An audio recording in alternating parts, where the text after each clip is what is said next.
The feelings of morality are like the sensations of taste. We have a sense of good or bad impact on the parts and the whole. Just like a moldy food would hurt us and cause our bodies to get sick and fight the invasion, we experience disgust at moral injustice.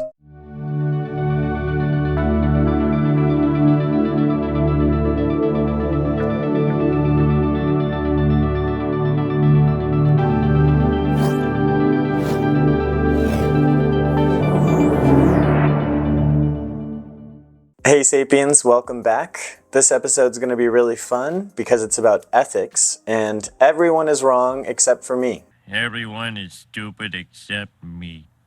So get educated. So the history of ethics is about three major traditions which enhance and conflict with each other. So there's virtue, deontological, and consequentialist ethics.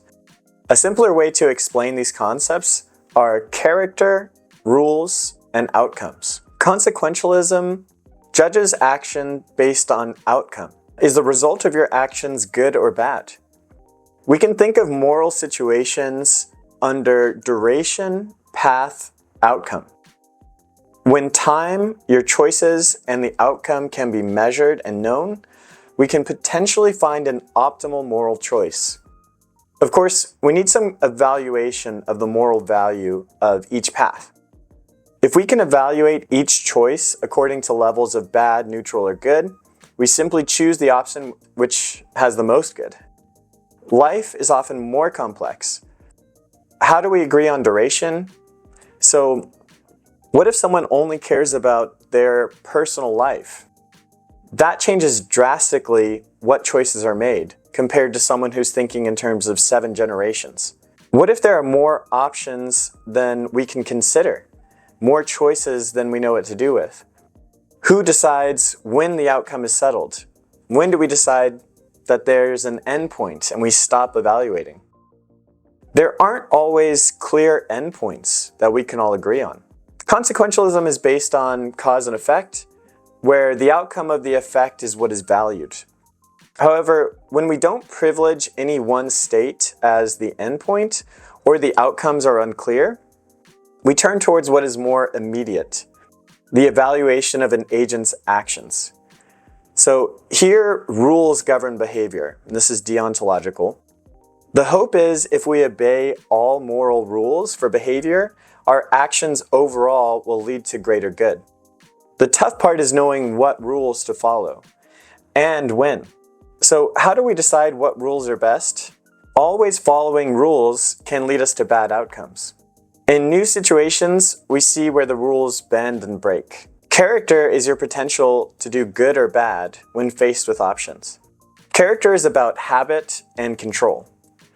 People are not good or bad, but good people are more likely to make the right choice, and bad people are more likely to make the wrong choice.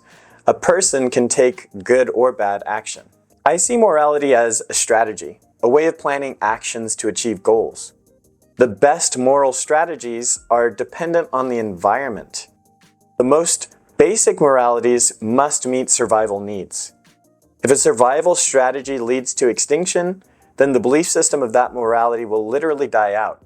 Here's a long quote from Steven Pinker, a philosopher, in his book, The Moral Instinct. But I find this really illuminating because it starts to make clear more of how people differ on morality and where these might come from. So, when anthropologists like Richard Sweeter and Alan Fiske survey moral concerns across the globe, they find that a few themes keep popping up from amid the diversity. People everywhere, at least in some circumstances and with certain other folks in mind, think it's bad to harm others and good to help them. They have a sense of fairness, that one should reciprocate favors, reward benefactors, and punish cheaters. They value loyalty to a group, sharing and solidarity among its members, and conformity to its norms. They believe that it is right to defer to legitimate authorities and to respect people with high status. And they exalt purity, cleanliness, and sanctity while loathing defilement, contamination, and carnality. The exact number of themes depends on whether you're a lumper or a splitter, but hate, Jonathan Haidt, who we talked about before, counts 5. Harm, fairness, community, which is group loyalty, authority, and purity. and suggests that they are primary colors of our moral sense. Not only do they keep reappearing in cross-cultural surveys, but each one tugs on the moral intuitions of people in our own culture.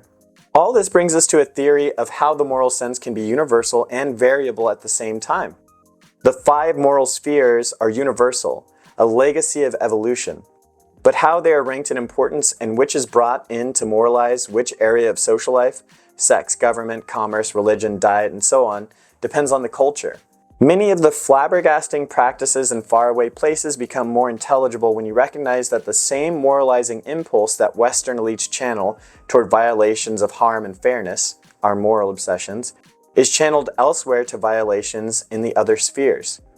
Think of the Japanese sphere of nonconformity, community, the holy ablutions and dietary restrictions of Hindus and Orthodox Jews, purity, the outrage at insulting the Prophet among Muslims, authority. In the West, we believe that in business and government, fairness should trump community and try to root out nepotism and cronyism. In other parts of the world, this is incomprehensible. What heartless creep would favor a perfect stranger over his own brother?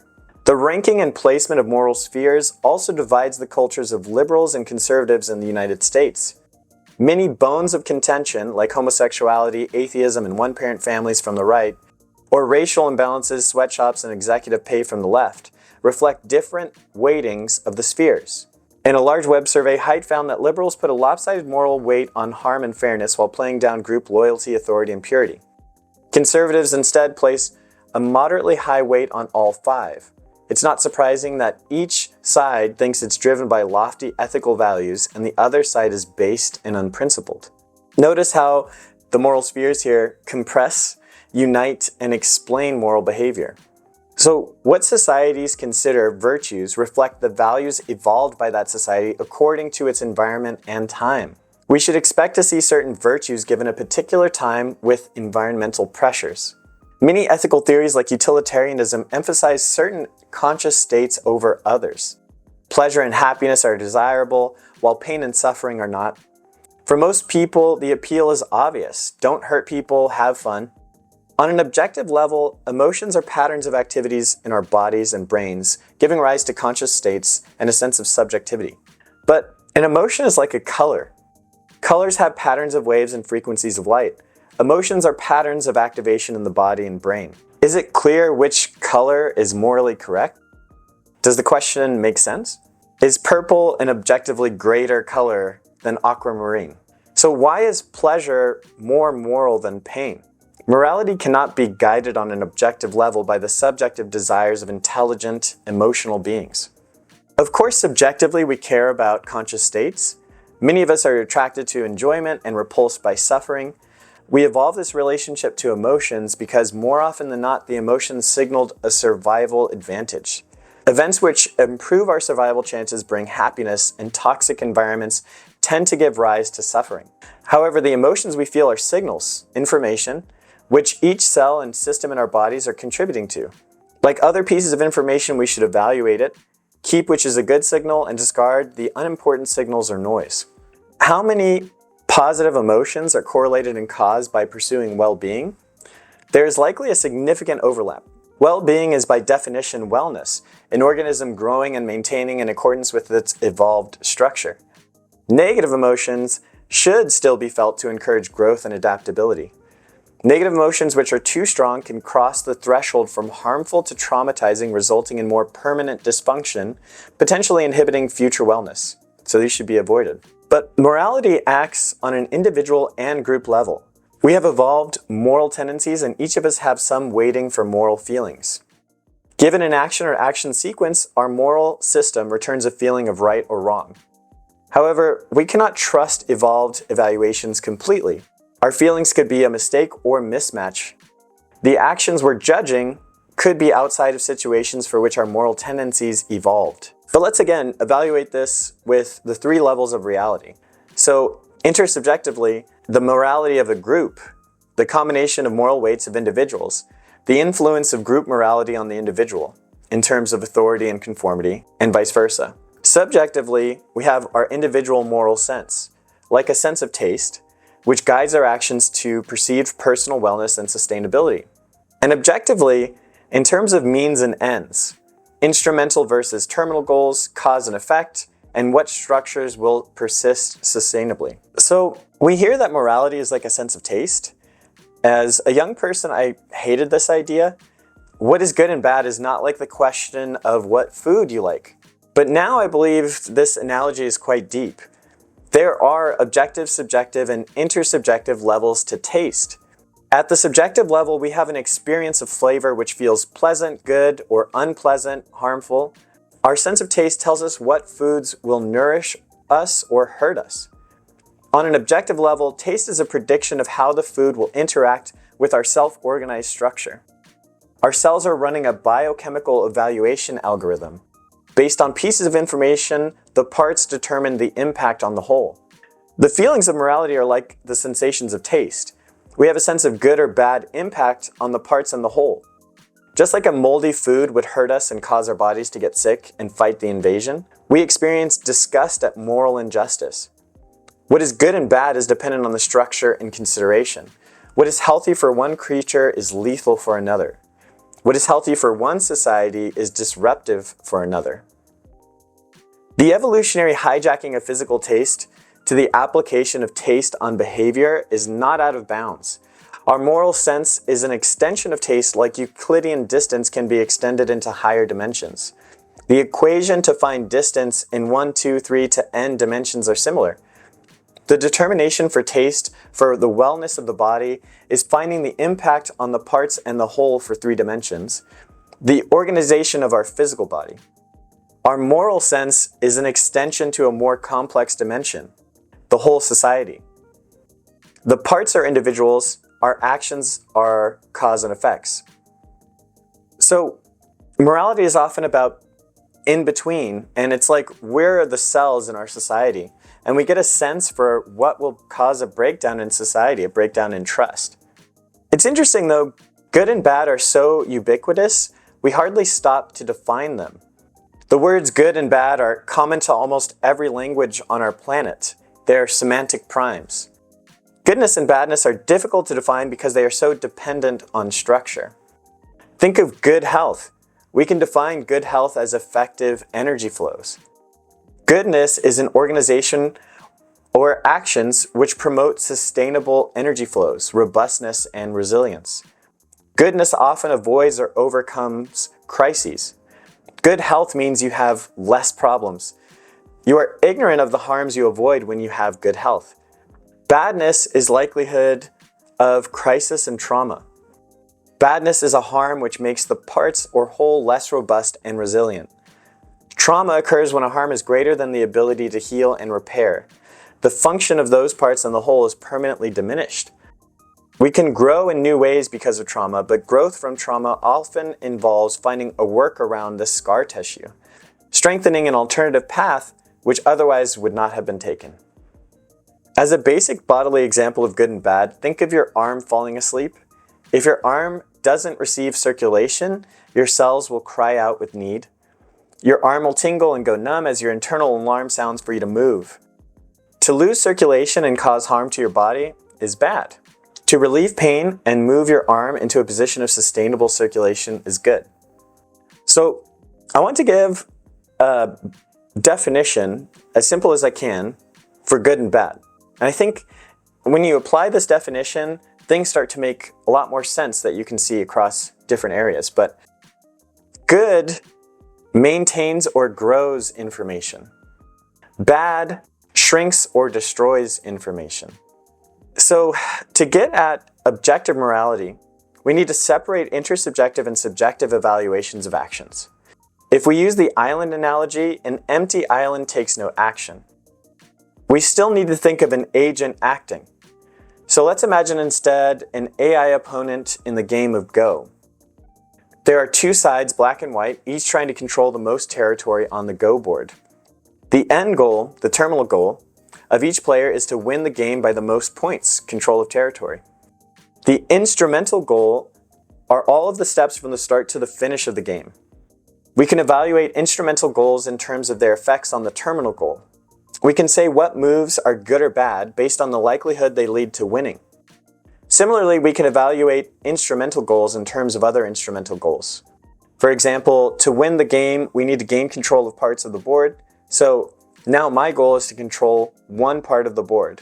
The player can evaluate instrumental goals leading to other instrumental goals. Notice we don't really need emotional evaluation or a moral sense for goal achievement. We can talk about actions and events as good or bad strictly in terms of explicit instrumental and terminal goals. Actions which are good lead to the desired terminal goal. Actions which are bad steer away from the terminal goal. So again, this is like a strategy, and we've set a definition for what it means, what state we want to be in, how to get there. And when you have clearly defined what a terminal state you want to be in, then we can say objectively, this instrumental goal would be bad because it won't lead to victory, or, we can say that this instrumental goal, like this play in a game of Go or chess, that will be bad for you because it'll mean you will most likely lose and will give you a weaker position to go from. But, we don't have to talk about the emotional sense in that state. But the terminal goal in this case is about the end state of the game when the game ends. And how do we evaluate terminal goals in themselves? Can they be evaluated like instrumental goals? So imagine a game of Go where one player does not want to win. Their entire strategy is based around making interesting patterns with the pieces. They care nothing about capturing territory. They may play according to the rules and turns, but it is obvious they aren't playing with the game's goal in mind. Can we say this person is wrong once we know their end goal? Their actions are taken to maximize their end goal. With their system of evaluation, their actions are rationally implied. From the perspective of the opponent aiming to win Go, this is a poor strategy, which is easily predicted and countered. However, the perspective of the interesting pattern maker is their opponent is making an unattractive pattern. Terminal goals can only be criticized when treated as instrumental goals. To evaluate a goal or state of events, we must have some criteria to compare.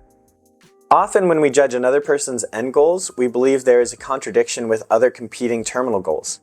We have all kinds of evolved goals, and our needs change the urgency to reach a desired state. Once the terminal goal is at least temporarily fixed, we can evaluate action sequences and instrumental goals in relation. Often, moral disagreements are between a group morality and an individual morality. What is best for an individual is not always best for the group, and vice versa. As finite, evolved creatures, we are limited in our capacity to imagine and evaluate paths. For simple goals, we can know an optimal strategy, the path which uses the least resources and maximizes our evaluation. Often, the more complex the search of possible choices and events leading to the end goal, the less certain we can be of our evaluations. As another example of complexity from simplicity, from the game of Go, despite its relatively simple rules, Go is very complex. Compared to chess, Go has both a larger board with more scope for play and longer games, and on average, many more alternatives to consider per move. The number of legal board positions in Go has been calculated to be approximately 2 times 10 to the 170th power, which is vastly greater than the number of atoms in the known observable universe, estimated to be at 10 to the 80th power. So, even the simple game of Go is so complex, there are more possible moves and more possible games than we could brute force compute. You'd be waiting around to the end of the universe to play and evaluate every single game. So is one move better than the other? There are too many possibilities for us to evaluate clearly. Instead, we need to rely on our intuition, our sense of what is good or bad as a position. So we should all have humility in our best guess. When we disagree with others rationally, we cannot evaluate their end goals. For productive cooperation, we should argue for shared instrumental goals, searching for win-win paths. Because we cannot judge between terminal goals, the search for objective goals can appear directionless. We run into a reverse similar problem of Agrippa's trilemma in supporting evaluation of terminal goals. Instead of looking for a solid starting foundation, we look for a foundational end goal and find none.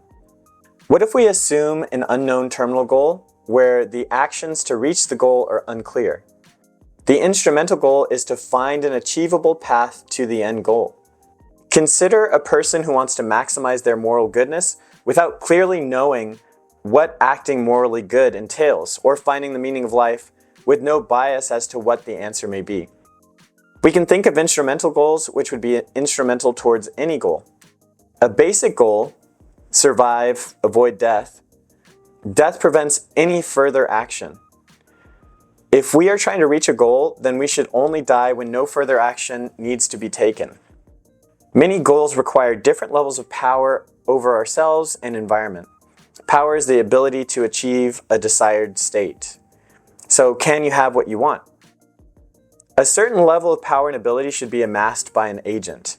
If the goal is known and clear, then we can know how much power is needed to achieve the goal.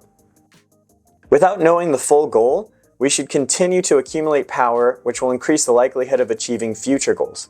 If our goal is unknown, we cannot know when the goal will be achieved. One way of increasing our chances to achieve our goal is to increase our time by living as long as possible, surviving and avoiding death. What I'm trying to get at is having an end goal in mind, a terminal state, what we want to achieve. But what are the basics of the instrumental goals when we don't even know what we want at the end? And so these are basic things that any agent would want to get, independent of what their end goal might be. Basically, it seems that any agent would want to avoid death. And survival, at least to a certain point, would be necessary, depending on any goal you'd want to achieve. So, real quick, we can talk about the Drake equation. And the Drake equation is a probabilistic argument used to estimate the number of active, commutative, extraterrestrial civilizations in the Milky Way galaxy. So, based on the known values and assumptions of the unknown, the range of civilizations is between 20 and 100 million. So, there could be a whole bunch of alien species that can communicate, but why aren't we interacting with aliens right now? Another quote, "The Fermi paradox is the apparent contradiction between the lack of evidence for extraterrestrial civilizations and various high estimates of their probability, such as the optimistic estimates for the Drake equation." So, a response to the Fermi paradox is like, why don't we see it?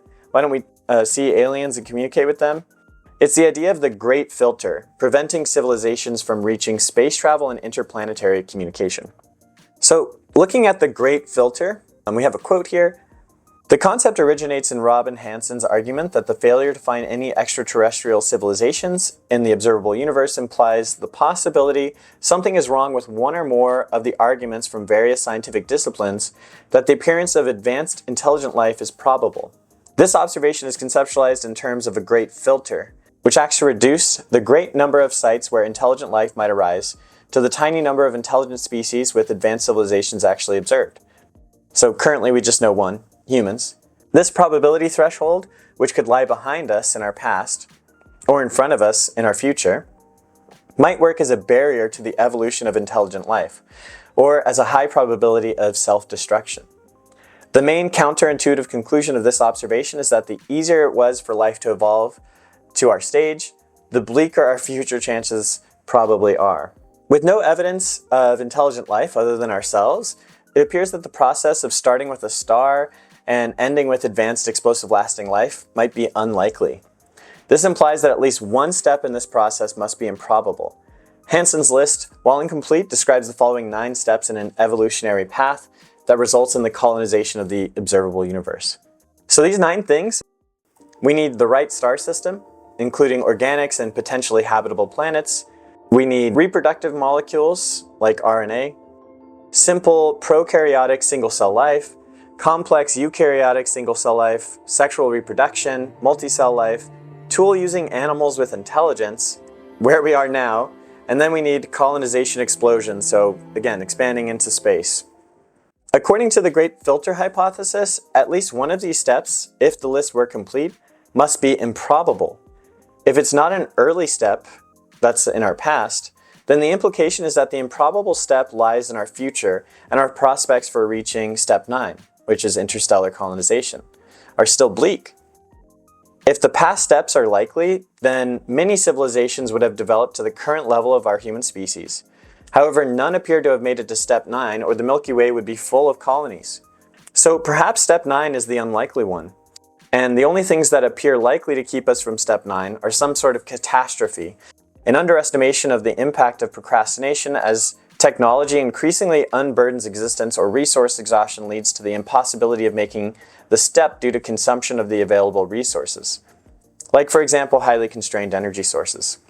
So by this argument, finding multicellular life on Mars, provided it evolved independently, would be bad news, since it would imply steps 2 through 6 are easy, and hence only 1, 7, 8, or 9, some unknown step, could be the big problem. Of course, there are counter-responses to the Great Filter, like aliens could choose to explore virtual worlds instead of traveling space, or virtual exploration is much more manageable in terms of resources, time, and risk. It's like, why go through the turmoils of space when you could just stay on your home planet and, play VR? But something else to consider here in terms of energy is the Kardashev scale. It's a method of measuring a civilization's level of technological advancement based on the amount of energy they are able to use. So there's 3 types of civilizations here. Type 1 civilization, also called planetary civilization, can use and store all of the available energy on its planet. A Type 2 civilization, also called a stellar civilization, can use and control energy at the scale of its planetary system. A Type 3 civilization, also called a galactic civilization, can control energy at the scale of its entire host galaxy. So based on the Kardashev scale, our species is approaching but well beneath a Type 1 civilization. There are likely a small number of possible ethical systems which can support and sustain civilizations through advanced stages of life. As Aristotle explained, there are many ways to go wrong, but a few ways to be correct. The moralities and strategies which lead to self-destruction represent the boundaries of ethical systems. Any morality which involves killing all of its offspring will not survive to the next generation. Do we ever see animals killing their offspring? Yes, but typically there's an evolutionary reason. Male lions kill all the cubs when they take over a group of lionesses to get more resources for their cubs, and so those unrelated cubs don't grow up to usurp the new lion later. Species which have a long gestation and narrow windows of reproduction tend to have some infanticide. What this shows is that there can be exceptions to general moral strategies in particular situations. Morality can be universal given the limits of the situation. If we have full information, an optimal strategy or choice can be determined in principle. But of course, life is rarely a full information situation, and we are finite subjective creatures. In morality, we just have to give our best guess at what will bring about our desired end state of events. Okay, I hope that was all somewhat intelligible. I've also made another video on AI and ethics in general, so you can check that out. We're also going to touch on ethics again later in another video. But generally, I hope that idea is kind of clear, is that it seems like the driving force of life is also to create information and sustain ourselves. So we're avoiding death, we're avoiding destruction for as long as we can. And that is the existential challenge of being alive. So we also talked about what it means to be working towards a goal, but you aren't sure what that goal is. And there are just interesting things that fall out of that. Instrumental goals to achieve an end and other things of that nature. But now we're halfway through the series and about dead halfway. So I want to talk about the link to artificial intelligence. And there are questions like, is evolution moving towards something? Is there an end goal? Will evolution go towards perfection? But what does perfection even mean? What exists and continues to exist will be a product of luck and evolution. Where conditions allow, ecosystems will continuously arise, die, and new complexity will arise from the previous ecosystem. All the matter we experience arises from the original elements hydrogen and helium, which themselves are made of protons and electrons. In the dense fusion of stars, they become new elements cataloged in the periodic table. Over a long evolutionary process, our bodies are composed largely of 3 elements: hydrogen, oxygen, and carbon.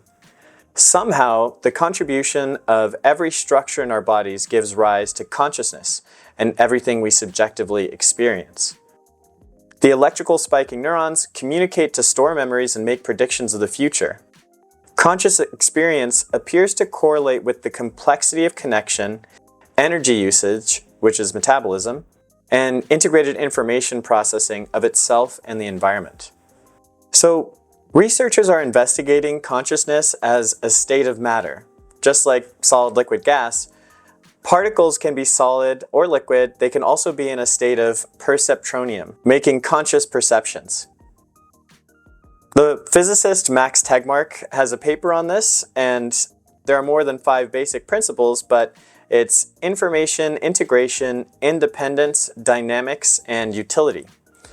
Of course, there may be more principles yet to find. For creatures which can gain a greater return of investment from their environment, a reinforcing feed loop will give them more power to extract energy from the environment up to diminishing returns.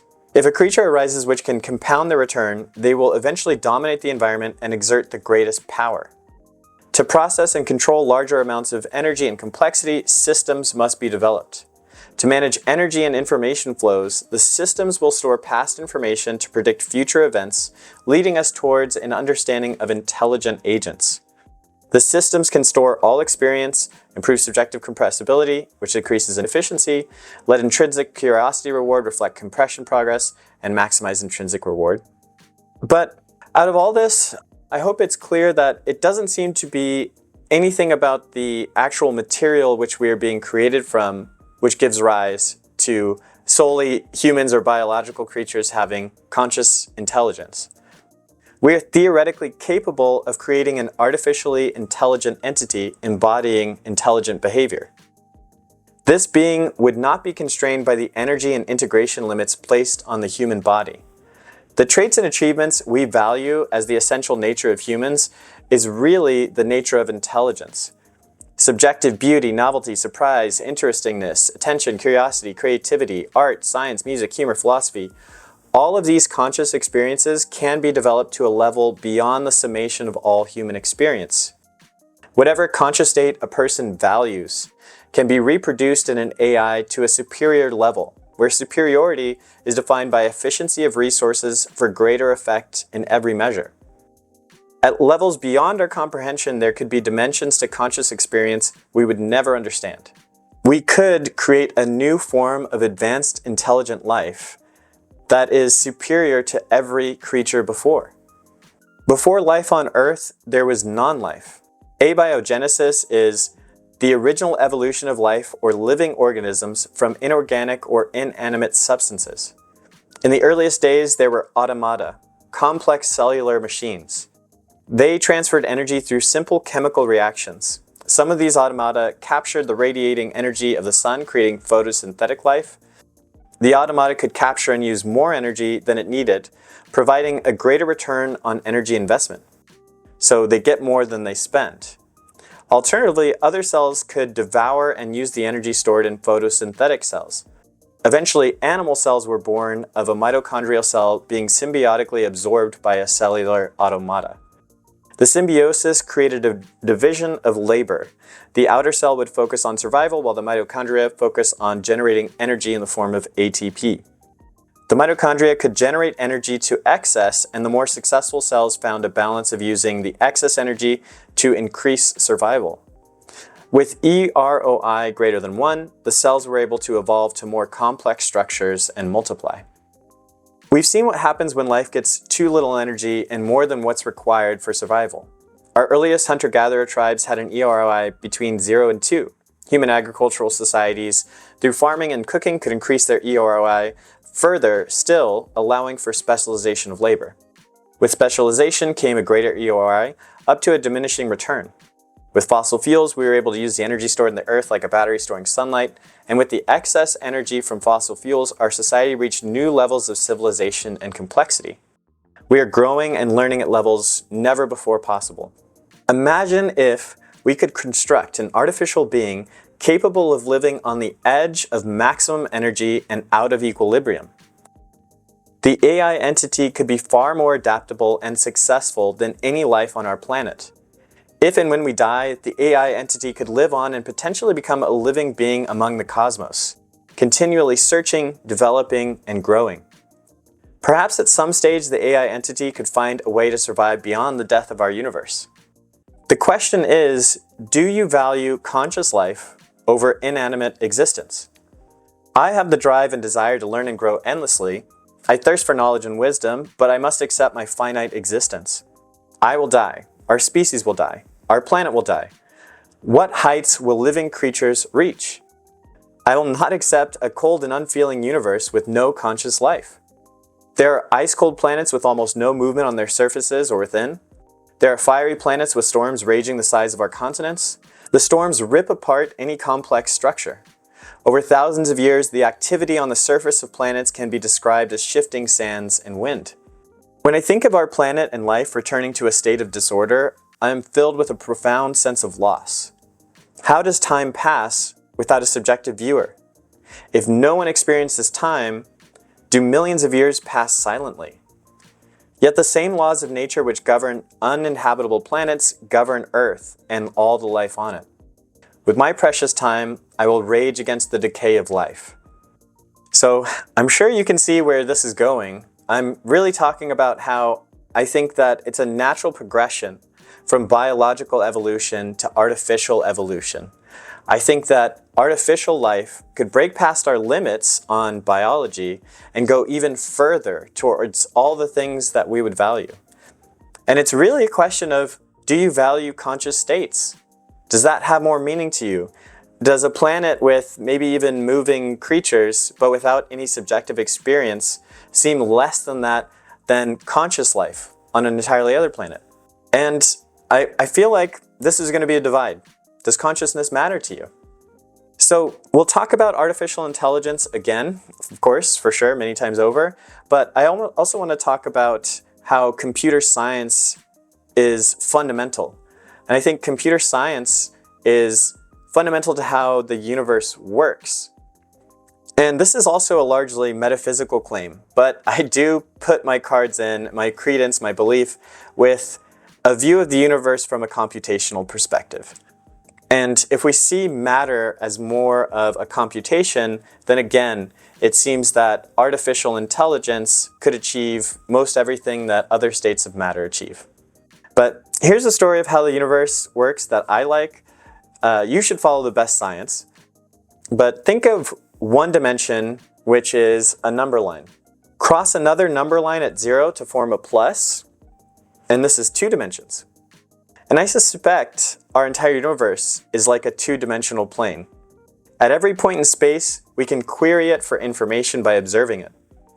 The space is like a tight cloth or a trampoline or the surface of water.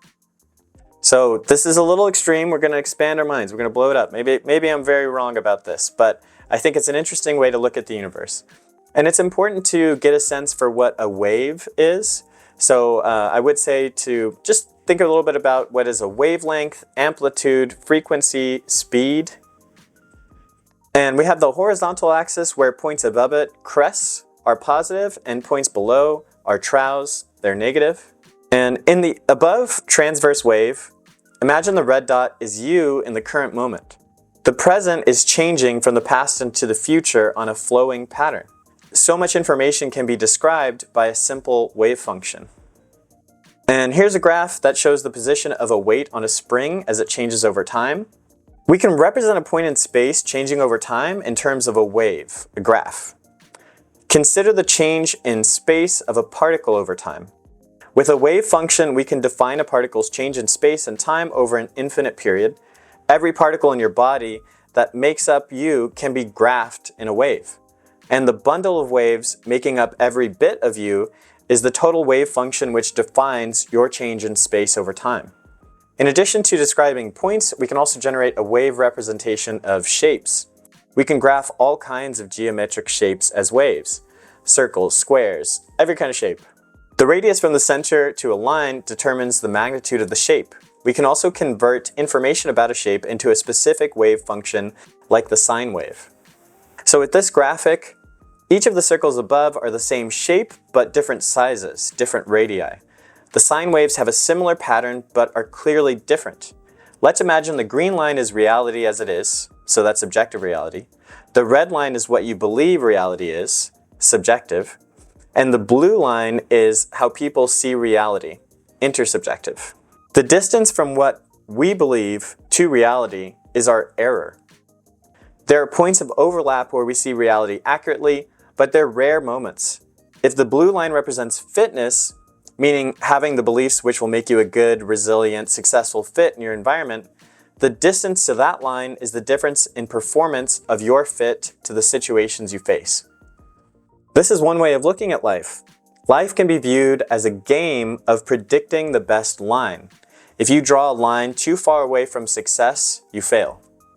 Considering just one field, the electromagnetic spectrum of electrons, we can see how information is the basis for reality. A free electron is like a beam of light. It's a packet of energy hurtling through space. When we look at two electrons, they appear identical. In every way we can measure, the electrons are the same.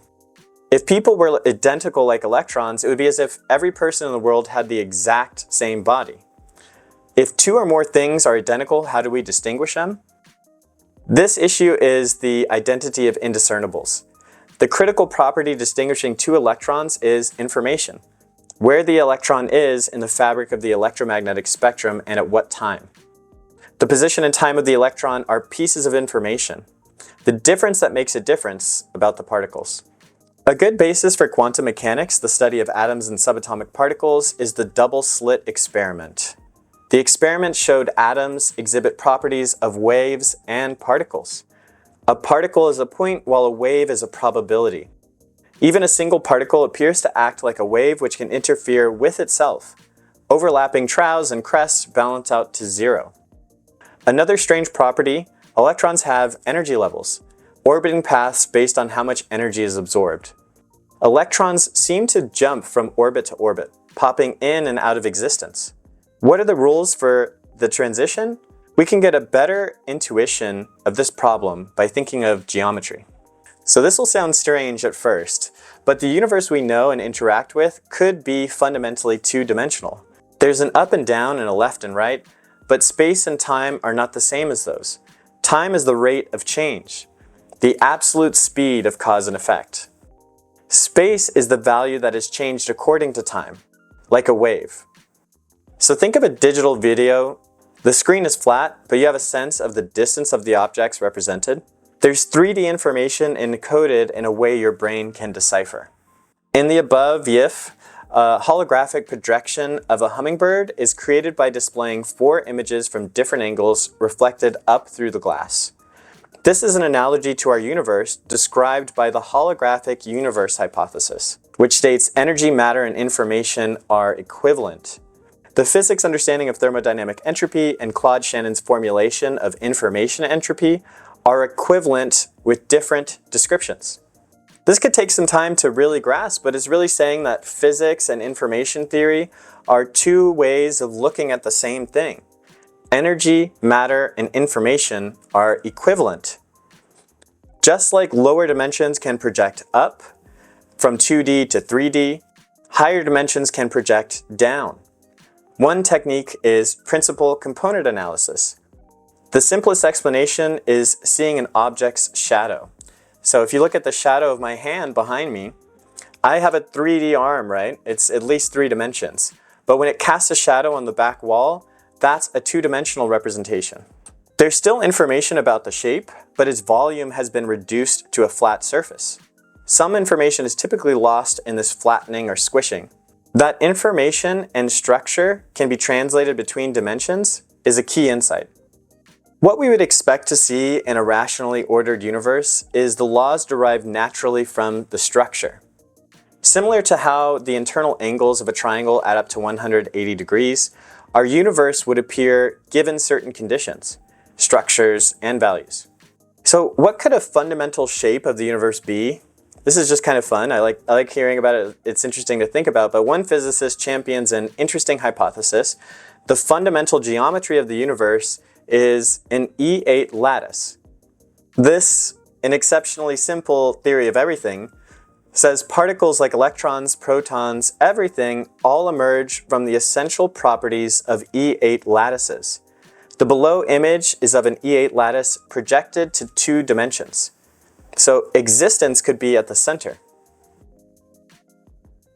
As we've seen, a good scientific theory should be tested, criticized, and remain firm against scrutiny. However, the picture of the universe we now have is strange.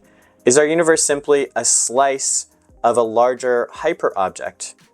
Perhaps our universe is a slice of a larger object where just parallel to us is another slightly different universe. In the other universe, everything is the same except for a single bit. One piece of information is 1, where the other is 0. The multiverse would then have a more complex shape, like a probability distribution. The most extreme cases are on either end, with the most common cases occurring in the middle. Maybe when electrons pop in and out, they seem to disappear because they are sliding through a parallel universe in a dimension we don't experience. If we were to design a universe generation machine, we could save computational resources by sharing quantum states between universes where no causal connection occurs, which affect the macro particle level. Perhaps there are an infinite number of universes just like ours but slightly different. Perhaps the universe expands and contracts in a big crunch to start the creation of the universe over in an endless loop. Perhaps infinite universes occur not simultaneously but consecutively and slightly different. We will never know all the truths of our level, and we're likely to know even less about levels above and below. We cannot reduce everything to a simple equation and explanation. There will always be mysteries and conundrums no matter how deep or how far we go. But this is part of the beauty of life. There is no final end. We can continue infinitely. I am delighted to be alive at the same time as Stephen Wolfram developed a theory of everything. It's finally we may have a path to the fundamental theory of physics. The work of Wolfram and his colleagues are still ongoing. Wolfram's theory is still not widely accepted, and I don't have the background to follow the technical arguments. I didn't read it all. I will update my view of the universe based on Wolfram et al.'s research unless there is an overwhelming refutation. So I'm just throwing my cards in with him. I think he's right. I really hope he's right. That's what I want. But Wolfram posits space is made of graphs, more specifically hypergraphs. The update of the universal hypergraph is space-time, which gives rise to everything. Looking back on the game of life, the 2D grid we use can be represented in terms of a graph where the nodes are linked in a grid way. The challenge of Wolfram's generalized framework is to determine what rules govern our specific universe, since hypergraphs can give rise to many types of rules and universes. What I find most interesting about this theory of everything is the pockets of reducibility found in irreducibility. Computational irreducibility means you have to run the program to see what happens. You can't predict what a program will do at some given time. Even if we have a more powerful computer, the system will still have to run the program up to the future state to see what happens. Computational reducibility means we can predict what will happen. We can look ahead to know how the program will run without doing every step. The really interesting part is there will be areas in computational irreducibility that can be reduced and predicted. So we're living in those pockets of reducibility where we can find patterns. This explains why the universe can appear to be chaos, yet have predictable and deterministic moments. In my younger years, I had the feeling of a deeply rational and intuitionist argument for proof of God. It took me years to articulate the argument to myself conceptually. I wanted an argument for God so powerful that if you were to be rational at all, you must accept belief in God. Like so many thinkers, this would be one of the foundational beliefs in my epistemology. And a lot of it was, if randomness is irrational, how is there rationality? To be rational requires a mind to intentionally order the universe. The mind is what we consider God. If no intentional being ordered the universe, then we don't have rationality by definition. What was hard for me to mentally grasp and accept was that order and rationality could occur spontaneously from randomness. Okay, this is a lot. I hope you'll stick with me. It is getting a little weird, but we're going to go on further with these ideas. Thanks, Sapiens. Till next time.